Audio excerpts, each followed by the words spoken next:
بسم اللہ الرحمن الرحیم۔ السلام علیکم۔ کیا آپ جانتے ہیں اخلاص کی کیا علامتیں ہیں؟ پہلی، دوسروں سے توقع نہ رکھنا۔ اگر کوئی کام خدا کے لیے ہے تو انجام دینے والے کو شکریہ کی توقع نہیں ہونی چاہیے، اور شکریہ ادا نہ کرنے کی وجہ سے اس کے دل کو برا نہیں لگنا چاہیے۔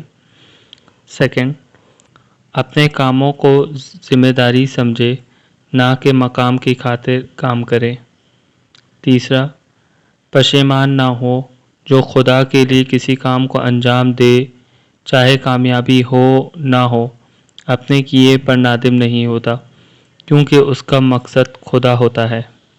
چوتھا، خواہ اس کا کام کا خنزہ پیشانی سے استقبال کیا جائے یا نظر انداز کر دیا جائے، اسے دونوں حالت میں یکساں رہنا چاہیے، اور یہ دونوں چیزیں اس پر اثر انداز نہیں ہونی چاہیے۔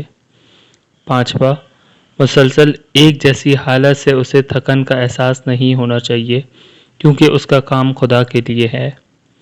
نمبر 6، مال و مقام رکاوٹ نہ ڈالے، کیونکہ اگر مقام اور منصب سے وابستہ ہوگا تو اپنی ذمہ داریوں کو درست انجام نہ دے گا، اور اس کا عمل خالص نہ ہوگا۔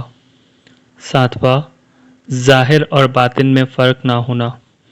حضرت علی علیہ السلام فرماتے ہیں، جس کا ظاہر اور باطن، قول و فعل ایک ہو، وہ خدا کی امانت کو ادا کرتا ہے، اور اس نے خالص عمل انجام دیا ہے۔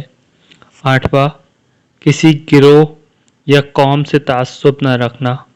مخلص انسان اگر اپنی قوم یا کسی گروہ کو غلطی پر پائے گا تو اس سے کنارہ کشی کر لے گا، اور اگر انہیں حق پر پائے گا تو ان کی حمایت کرے گا۔ مخلص انسان ہمیشہ وہاں نظر آئے گا جہاں حق ہوگا۔ جی فرینڈز، تو کیسی لگی آپ کو یہ ویڈیو؟ اور مزید اگر آپ کو اچھی ویڈیوز اور نالجیبل ویڈیوز دیکھنی ہو تو کائنڈلی ہمارا چینل کو سبسکرائب کریں، لائک کریں اور بیل کا بٹن دبا دیں۔ Thank you.